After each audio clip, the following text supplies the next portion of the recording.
कर्ता मानने के कारण उसे भोगना पड़ता है, और भोक्ता होने के कारण वो रस का अधिकार नहीं पाता। कर्ता भोक्ता भाव वाला रस का अधिकार नहीं पाता, न उसे तत्वबोध होता है। तो बोले जो कर्ता है उसको तो जानता नहीं, अपने को कर्ता माने हुए है।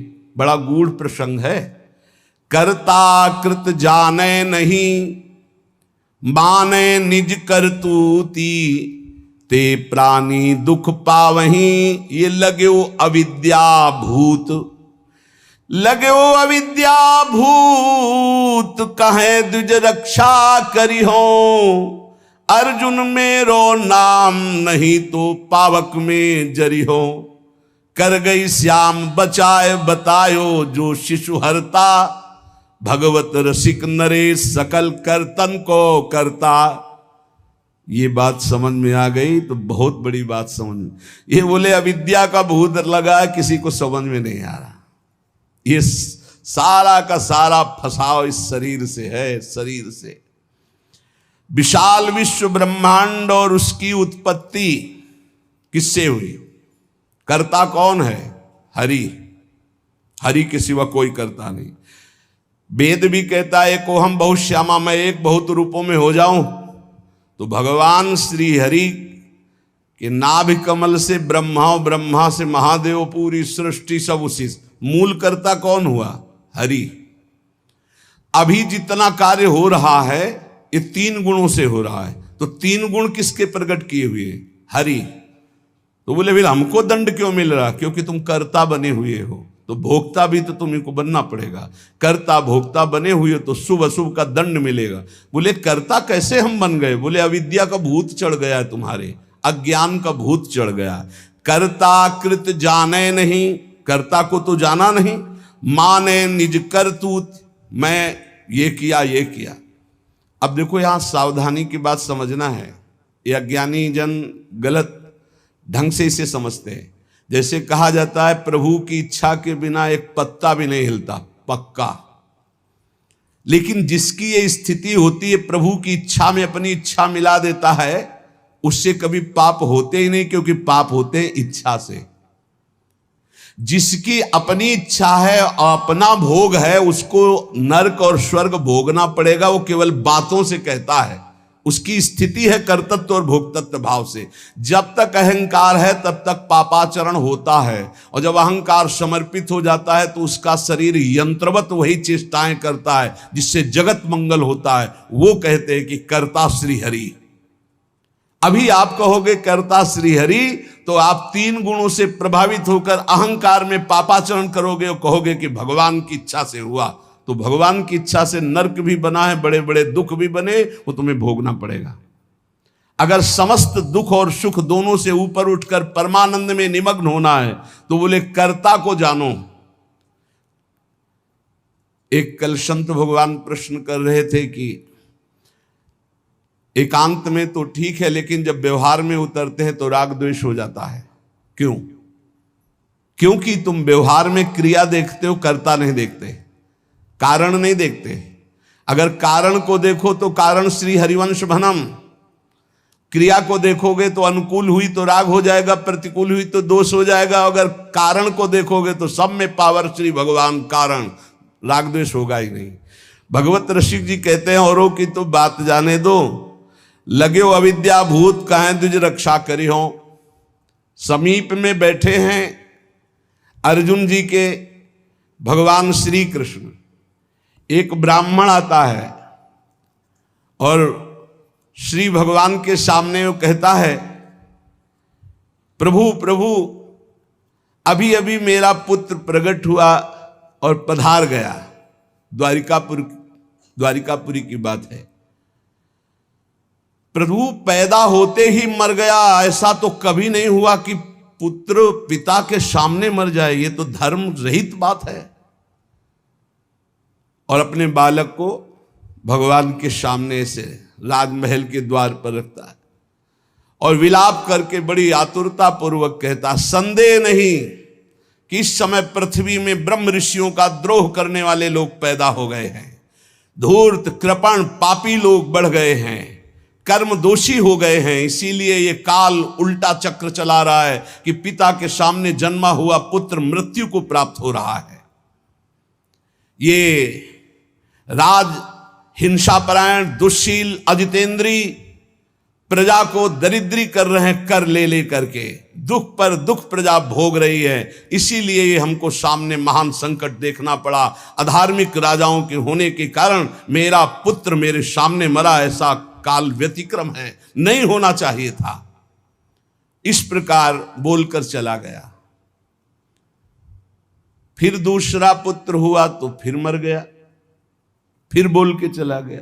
तीसरा पुत्र पैदा हुआ, फिर मर गया, फिर वैसे ही बोल के चला गया।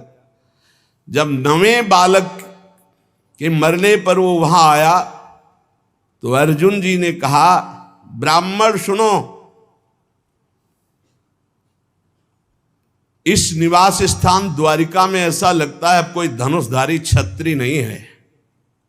बार बार तुम यहां रो कर चले जाते और कोई नहीं बोलता कि मैं तुम्हारी रक्षा करूंगा। क्या है ये प्रजा पालन है? अरे जिनके राज्य में कोई ब्रह्म ऋषि दुखी हो जाए धन से, पुत्र से या किसी अन्य कारण से, तो उसका राज्य नष्ट हो जाता है। जहां साधु वैष्णव ब्रह्म ऋषि दुखी हो जाए। मैं समझता हूं इस समय तुम बड़े संकट में हो, बड़े दीन हो रहे हो क्योंकि तुम्हारे पुत्र मर रहे हैं। मैं प्रण करता हूं तुम्हारे पुत्र की रक्षा करूंगा। कर्ता को जाने नहीं, भगवत ऋषि जी कह रहे हैं। अरे उनका जाओ, तुम बात क्या बनाते हो, तुम क्या पूर्ण करोगे? जब ये श्री कृष्ण और बलराम बैठे हैं तो तुम क्या पूर्ण कर लोगे? अर्जुन से कहा तो वो कह रहे हैं, अहम वा अर्जुनो नाम गांडीवम यस्य वै धनो नाहम संकर्षणो ब्रह्मन् न कृष्णः कार्षणेव च अहम वा अर्जुनो नाम गांडीवम यस्य वै धनो। मैं कोई संकर्षण नहीं हूं बलराम जी, और मैं कोई कार्षणी कृष्ण नहीं हूं। मैं गांडीव धनुषधारी अर्जुन, जो बोलता हूं वही करके दिखाता हूं। यहां दो भाव निकलते हैं कि देखो भाई, मैं कोई कृष्ण बलराम तो हूं नहीं, उनका दास हूं। तो भगवान अपने प्रण को चाहे भुला दे, लेकिन दास के प्रण का निर्वाह करते, इसलिए मैं प्रण लेता हूं कि मैं तुम्हारे पुत्र की रक्षा करूंगा।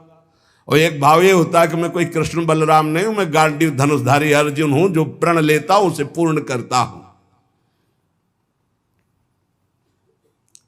ब्राह्मण ने कहा, कैसी बड़बड़ करके बातें कर रहे हो? संकर्षणो वासुदेवा प्रद्युम्नो धन्विनाम वरः अनिरुद्धो अप्रतिरथो न त्रातुम शक्नुवन्ति यत् तत्कथम नु भवान कर्म दुष्कर्म जगदीश्वरै चिकीर्षसि त्वं बालिष्यात् तन्न सद्दम्हे वयम्। अरे जहां बलराम जी विराजमान, हल मूसलधारी सुदर्शन चक्रधारी श्री कृष्ण प्रद्युम्न अनिरुद्ध, ये अतिरथी महावीर, जब ये जगदीश्वर हमारे पुत्र की रक्षा नहीं कर सके तो तू क्या ये बालकों की मूर्खता जैसी बात करते हो? अर्जुन से कहा। अर्जुन ने कहा, फिर कहता हूं मैं गांडीव धनुषधारी अर्जुन हूं। ब्राह्मण देवता, यदि मैंने तुम्हारे पुत्र की रक्षा नहीं की तो चिता लगाकर तुम्हारे सामने भस्म हो जाऊंगा। मेरे बल पौरुष का तिरस्कार मत करो। जानते हो मुझे, मैं वो अर्जुन हूं जो महादेवाधिदेव भगवान शंकर को युद्ध में तृप्त कर दिया। ऐसा है, मैं अधिक क्या कहूं? अगर मृत्यु भी सामने आएगी तो मैं जीत कर तुम्हारे पुत्र की रक्षा करूंगा, मैं वचन देता हूं। तब ब्राह्मण ने कहा, जय हो कुंती नंदन अर्जुन, तुम्हारी जय हो भाई, धन्य है, तुम्हारा बल पौरुष प्रशंसनीय है। अब मैं जा रहा हूं, जब बालक होने को होगा तो मैं तुम्हें सूचना दूंगा।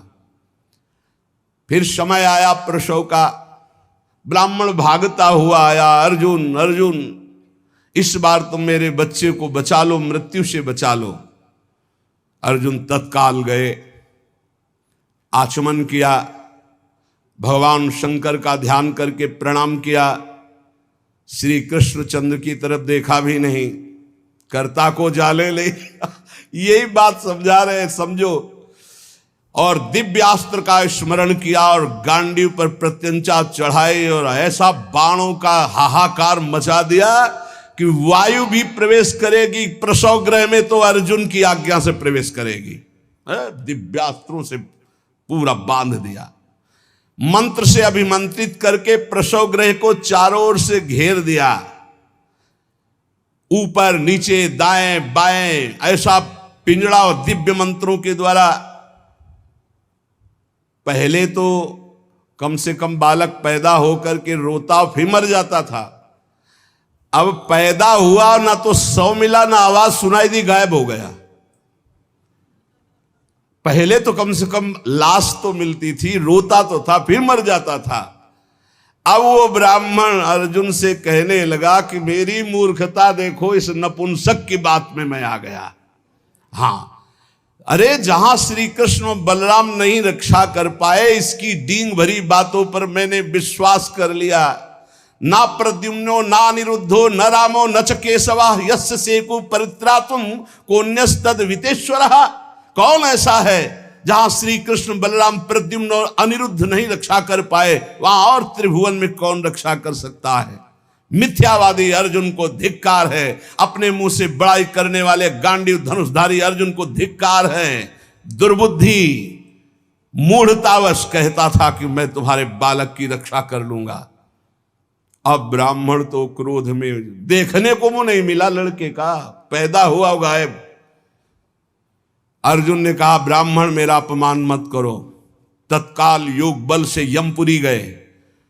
भगवान धर्मराज जी ने देखा कि अर्जुन पधारे, बोले इस समय अर्घ पात्र लेने का हमें अवसर नहीं है, हमें यह बताओ कि वो जीवात्मा तुम्हारे यहां आया है? बोले हमारी पुरी में नहीं आया। विचार किया कि कहां चला गया जब यमपुरी में नहीं आया। इंद्रलोक, अग्निलोक, नैऋति, सोम, वायु, वरुण सबकी पुरियों में गए। अतल नीचे, अतल, सुतल, पाताल, तलातल, महातल, इन लोकों में गए। ऊपर के जनलोक, महालोक, तपलोक, ब्रह्मलोक, कहीं भी ब्रह्मा की जितनी रचना सब घूम डाला अर्जुन ने, कहीं वो जीव नहीं मिला। अब आए, अब भगवान श्री कृष्ण की तरफ देखा, प्यारे प्रणाम, अब जा रहे हैं भस्म होने हम चिता में। यही जीव की दशा है, जब सब जगह से हार जाता है तब बोलता है हरि शरणम। पहले नहीं चितवन किया कि प्रभु, तो प्रभु समझा देते। प्रण लेने से लेकर अभी तक भगवान की तरफ नहीं देखा कि रुख क्या है। अब जब चिता में जलने का नंबर आया तब केशव प्रणाम आखिरी स्वीकार करो। तो भगवान ने कहा किस बात का? बोले वो प्रण है ना, तो चिता में जलने जा रहे, तो उनका तुमने अभी पूरे बल का प्रयोग कहां किया? ध्यान दीजिए, तुमने अभी पूरे बल का प्रयोग कहां? तुम्हारा पूरा बल तो मैं हूं। मुस्कुरा दे अर्जुन, यही हमसे गलती होती है। हमारा बल कौन है? आराध्य देव। हम अपने बल की डींग हाँकने लगते हैं, उन्हीं के बल से मिले हुए बल से। हमारा पूरा बल श्री भगवान है। देखो अर्जुन, तुम्हारा बल मैं हूं। जिस समय ये तुम्हारी निंदा कर रहे हैं यही सब लोग प्रशंसा करेंगे और तुम्हारे यश की कीर्ति की स्थापना होगी। करें करावें आप सब, जने बढ़ाई दे। मान लो, कर्ता को जानो कौन है। सर्वशक्तिमान भगवान जे भी चिंतन किया, भगवान का दिव्य रथ आ गया। भगवान की दिव्य घोड़े, दारुक नाम का सारथी। भगवान ने अर्जुन से कहा बैठो हमारे रथ में। रथ में बैठे। दारुक ने भगवान के नेत्रों की तरफ देखा, इशारा किया, ले चलो। 7 पर्वतों वाले 7 द्वीप, 7 समुद्र, लोकालोक पर्वत, इनको लांघकर घोर अंधकार, इतना अंधकार कि भगवान के दिव्य घोड़े शैव्य, सुग्रीव, मेघपुष्प बलाहक नाम के चारों घोड़े मार्ग नहीं दिखाई दे रहा। तब योगेश्वरों के भी परमेश्वर भगवान श्री कृष्ण ने जब घोड़ों की दशा देखी तो सुदर्शन चक्र का स्मरण किया। हजार हजार सूर्यों जैसा एक साथ तेज प्रकाशित करने वाले भगवान की दिव्य पार्षद सुदर्शन जी आगे चल रहे हैं घोर अंधकार में। सुदर्शन चक्र से ज्योति ऐसी प्रकट हो रही कि सब अंधकार नष्ट होता जा रहा, प्रकाश। ऐसे भगवान के सेवक हैं। ऐसे भगवान के दास हैं। सुदर्शन चक्र के द्वारा बतलाए हुए मार्ग से चलकर अंधकार की अंतिम सीमा में पहुंचे। अब अंधकार के पास इतना दिव्य प्रकाश, प्रकाश ही प्रकाश, जैसे घोर अंधकार ऐसे घोर प्रकाश। अब वहां अर्जुन की आंखें चौंधिया गई, विवश हो गए, नेत्र बंद कर लिए, इतना तेज। भगवान वहां भी सामर्थ्य प्रदान करी अर्जुन को और घोड़ों को भी। उस तेज के बाद महान जलराशि, श्याम वर्ण का जल ही जल, अगाध जल, जल पार किया तो तेज आंधी, वायु ही वायु। भगवान की ही केवल सामर्थ्य पहुंचने की और सामर्थ्य रही। अब वायु के प्रवाह में बड़ी बड़ी तरंगें उठने लगी। फिर भगवान ने उसको शांत किया। आगे बढ़े तो एक दिव्य महल, और उस महल में मणियां ऐसी चमक रही थी मानो हजार हजार सूर्य एक साथ प्रकाशित हो रहे। भगवान भगवान है, भगवान जैसा कोई नहीं। चारों ओर बड़ी ही उज्जवल ज्योति फैल रही है। देखा अनंत महिमा से युक्त भगवान शेष जी सैया बनाए हुए, और अद्भुत एक एक सिर पे ऐसे मणि चमक रही, ज्योतिर्मय। प्रत्येक फण पर सुंदर सुंदर मणियां जगमगा रही। दो दो नेत्र, बड़े ही भयंकर नेत्र, और शेष भगवान का श्रीअंग कपूर जैसा गोरा है। कैलाश पर्वत के समान श्वेत वर्ण, नीले रंग की जीभ और गला नीला, भयंकर नेत्र, फणों पर मणि चमक रही। अर्जुन ने देखा शेष भगवान की सुखमयी सैया पर सर्वव्यापक महान प्रभावशाली परम पुरुषोत्तम भगवान भूमा पुरुष विराजमान है। अर्जुन बार बार श्री कृष्ण चंद्र जी की तरफ देख रहे हैं। भूमा पुरुष है तो एक ही, ये कहां ले आए? एक तो ये श्री कृष्ण, एक ये श्री कृष्ण, क्योंकि द्वारिकाधीश भी चतुर्भुज रूप और हरि भी चतुर्भुज रूप। शरीर की कांति वर्षाकालीन मेघ के समान श्याम रंग, अत्यंत सुंदर पीतांबर धारण की, मुख पर प्रसन्नता, कमल जैसे नेत्र, बहुमूल्य मणियों जटित मुकुट, कुंडल कांति, घुंघराली अलकावली, लंबी लंबी सुंदर भुजाएं, कौस्तुभ मणि, वक्षा स्थल में श्रीवत्स का चिन्ह, घुटनों तक माला। वही श्रृंगार जैसा द्वारिकाधीश का, वैसा ही प्रभु का श्रृंगार। अर्जुन ने देखा नंद सुनंद जय विजय ये सब पार्षद मूर्तिमान होकर पुष्टि श्री कीर्ति अजा, ये चारों दिव्य शक्तियां, रिद्धियां निधियां, लोकपाल, ये सब वहां हाथ जोड़े खड़े हैं। वो भगवान श्री कृष्ण भी प्रणाम कर रहे हैं। तो अर्जुन देख रहे हैं कि ये है क्या लीला, अपने आप को अपने आप से, और कह रहे प्रणाम करो, ये अनंत महिमाशाली भूमा पुरुष भगवान है।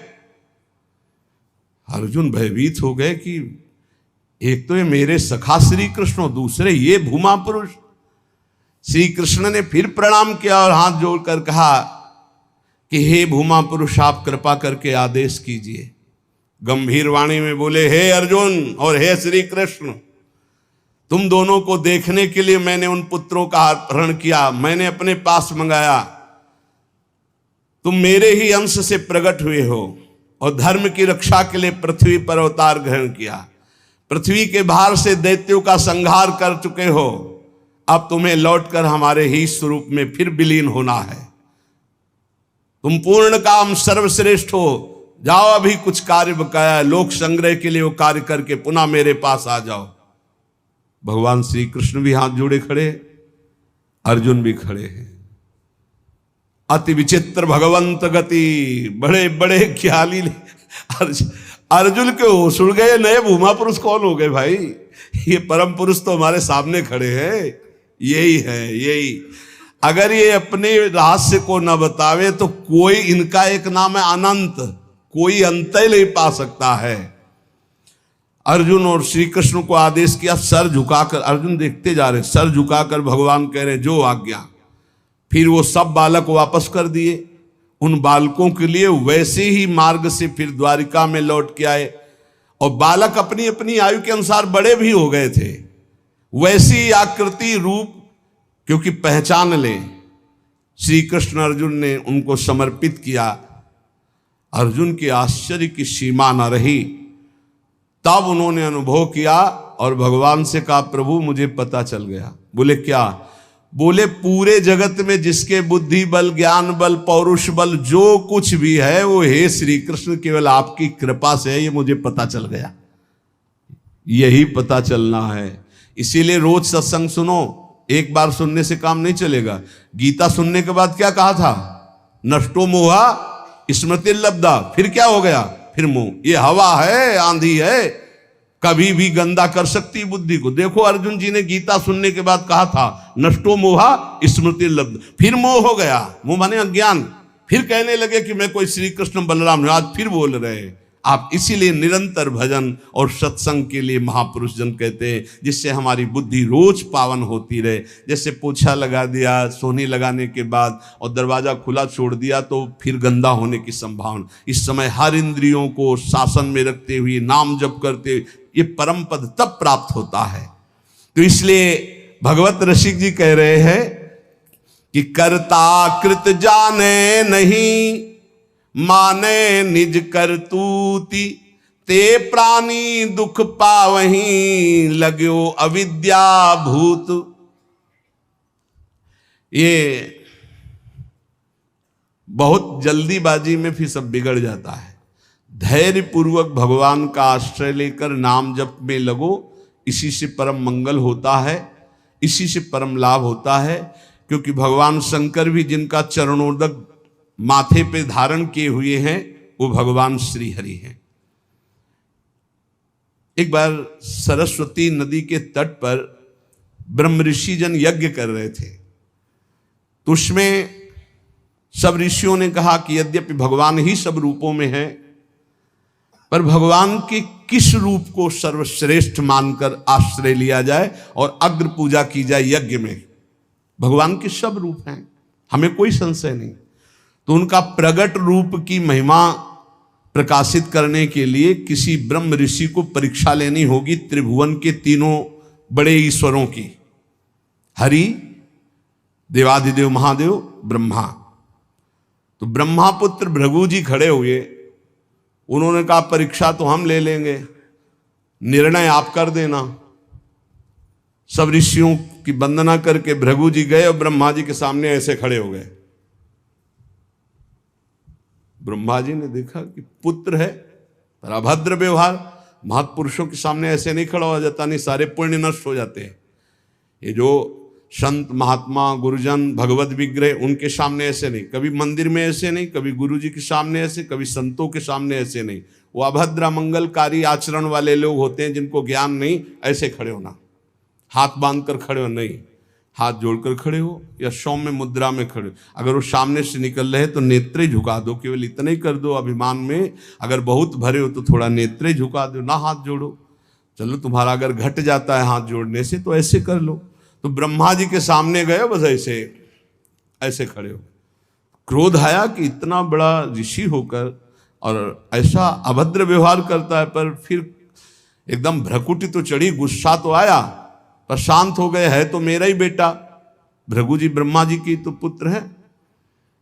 ब्रह्मा जी शांत हुए, भृगु जी कुछ नहीं बोले, चले गए। जब कैलाश पहुंचे तो देवादिदेव जी ने कहा आओ आओ ब्रह्म ऋषि श्रेष्ठ, आओ तुम्हारा स्वागत है। बोले मुंडों की माला धारण करते हो, चिता की राख लगाते हो और हम तुम्हारे गले लगेंगे। अरे उन्होंने कहा हम तुम्हें ब्रह्म ऋषि मान के स्वागत करें, तुमने ऐसे समझा क्या उठाया त्रिशूल? भगवान शिव ने कहा तुमने ऐसे समझा क्या कि हम तुम्हारा आदर कर रहे हैं ब्रह्म ऋषि मानकर के तुम जो है अवहेलना कर रहे हो। आप मुंडों की माला पहनते हो, चिता की भस्म लगाते हो, कहते हो आओ तुम्हारे गले लग जाएंगे। महादेव जी ने उठाया त्रिशूल, रोक, तो भृगु जी चल दिए वहां से। और भगवान श्री हरि के धाम पहुंचे वैकुंठ में। लक्ष्मी जी चरण चाप रही थी, अर्ध निमीलित नेत्र में परमानंद में डूबे हुए भगवान गए, सीधे एक लात मारी छाती पे। लक्ष्मी जी तो आश्चर्यचकित हो गई, तभी कहा कि भीख मंगाऊंगी ब्राह्मणों, तुम हमारे प्रीतम के लात मारा ना। पहले प्राय ऐसे ब्रह्म ऋषि जन जो होते थे ना, व्यवस्था वेद के अपार ज्ञानी, तप के महाधनी, भोजन की व्यवस्था। लक्ष्मी जी कहते तुम्हारे पास नहीं आएंगी, हमारे प्रीतम को ला तुम्हारा हिला तुमने। लक्ष्मी जी तो थोड़ा नाराज हुई और हरि उठ के बैठ गए और चरण दबाने लगे। कहा